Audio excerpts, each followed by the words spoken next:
chauffe les cœurs et apaise les âmes.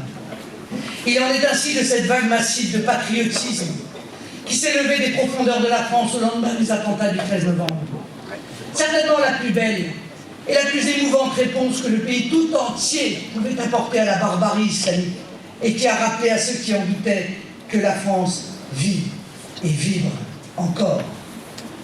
Cet amour inné de la patrie, inscrit en chacun de nous, a revêtu de multiples formes: exaltation de la nation, de son drapeau, de sa devise, de son hymne.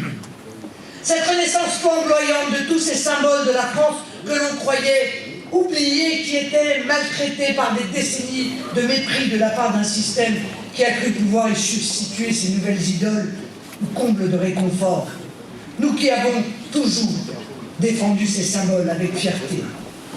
Cet amour de la France a donc ressurgi avec une force qui en a laissé plus d'un sans voix. Et je le crois, ce retour de la France dans le cœur des Français, que l'on sentait poindre bien avant les drames du 13 novembre, ne pourra plus être arrêté.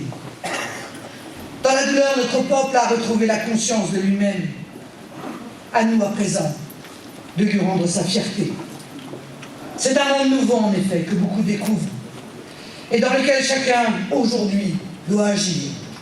Chacun doit trouver la contribution qu'il peut apporter à cette histoire collective française, à cette histoire qu'il nous reste toujours à écrire, parce que tout simplement, elle est la grande histoire de France. Oui, nous sommes Français. C'est une fierté. Nous ne baissons pas les bras. Nous ne courbons pas l'échine. Même si tant de nos dirigeants nous ont incités à baisser la tête, nous la gardons droite et haute. Oui, je le crois. Seul le peuple français est une chance pour la France.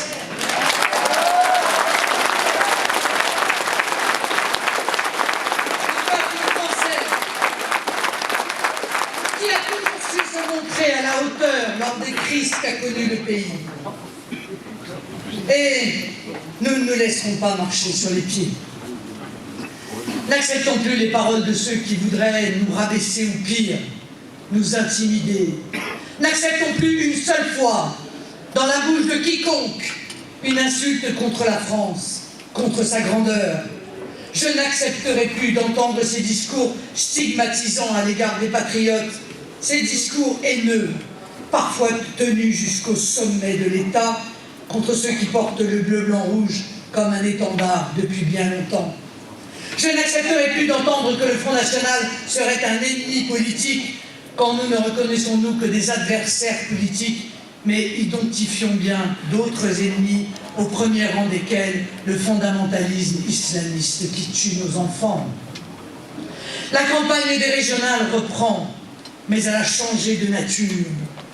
Les discours haineux de nos adversaires politiques n'ont plus leur place.